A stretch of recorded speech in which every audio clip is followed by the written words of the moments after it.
Ici Monsieur Jeu pour une autre capsule de jeu Gym avec Zombieland. Et oui, on se fait peur, ça fait du bien. Zombieland. Allons voir.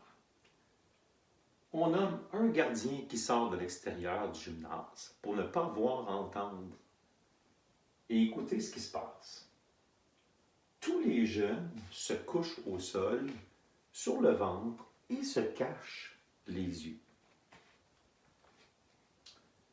Le meneur de jeu se promène à travers les jeunes couchés. Il va venir toucher X nombre de jeunes. Ici, on a deux exemples. Deux joueurs qui vont jouer le rôle de zombies. Mais ça peut être 3, 4, selon le nombre de joueurs que vous avez. Et il touche la jambe. C'est un signal qui dicte aux jeunes que lorsque tu es touché par le meneur de jeu, tu deviens un zombie. Il faut garder le secret, pas tout de suite. Les autres, on reste couchés. Au signal de départ, le gardien rentre en action. Son rôle est de dévoiler les joueurs, les morts vivants, sans dévoiler les zombies. Alors lui, il se promène dans le cimetière et il touche les joueurs. Lorsque tu es touché, mais tu n'es pas un zombie, tu es un mort-vivant normal et tu te promènes avec ton style de mort-vivant.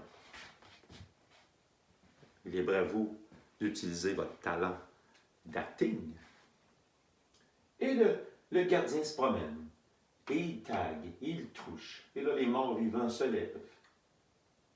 Mais qui sont les zombies? Personne ne le sait, même pas le gardien.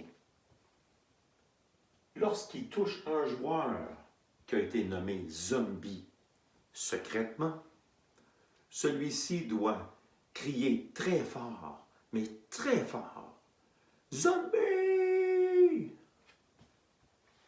Et lorsque les autres joueurs, morts-vivants ou encore couchés, entendent le mot zombie, tout le monde se lève, car les zombies, pendant 1 minute, doivent toucher le plus de morts-vivants possible.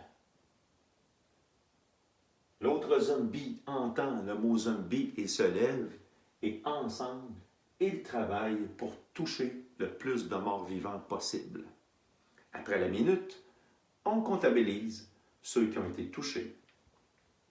Et il faut battre le score de ces deux joueurs.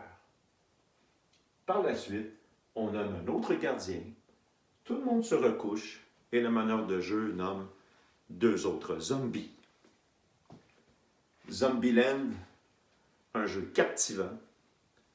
Bonne partie.